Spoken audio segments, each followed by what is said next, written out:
Hello, তাহলে চলো বসন্ত উৎসবের ব্লগটা তোমাদের সাথে শেয়ার করাই যায়। অফিসটা কোনো রকমে তাড়াতাড়ি কমপ্লিট করে রেডি হয়ে ফটাফট বেরিয়ে পড়েছিলাম বসন্ত উৎসবে যাব বলে। গিয়েই দেখলাম বেশ ভালো প্রোগ্রাম শুরু হয়ে গেছে। দেখলাম সন্ধ্যা সন্ধ্যা হয়ে যাবে, তার আগে ম্যান্ডেটরি ভিডিওগুলো তো আমাদের করতেই হবে, ওগুলো করে নিলাম। এরপরে আমার গ্যাং তো আর কি সবাই সবার মতো রিলসের জন্য নানা রকম ভিডিও করছিল, আর এখানে পঞ্চদরীর প্রোগ্রাম হচ্ছিল, যার সাথে আমরা তালে তালে বেশ খানিকটা নাচলাম। নেক্সট ক্লিপটা দেখে তোমরা কতটা হাসবে জানি না, আমার তো খুবই হাসি পাচ্ছে, কেননা এদের সামনে আমরা কেন র্যাম্প ওয়াক করছিলাম নিজেরাও জানি। তো পঞ্চদরী বেশ ভালো করে মাতানোর পর আজকে শো স্টপার মৌসাম উঠে গেছিল স্টেজে, যেটা দেখার জন্য সবাই খুবই এক্সাইটেড ছিল।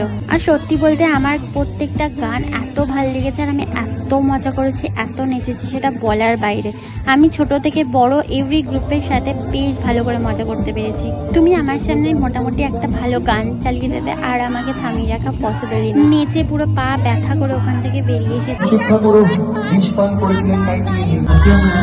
তো প্রচন্ড খিদে পেয়ে গেছিল, অটো থেকে নেমে একটা মোগলাই নিলাম আর একটু ফুচকা খেয়ে বাড়ি চলে এলাম, আর রাতে এসে মোগলাইটা খেয়ে ঘুমিয়ে পড়লাম। বাই।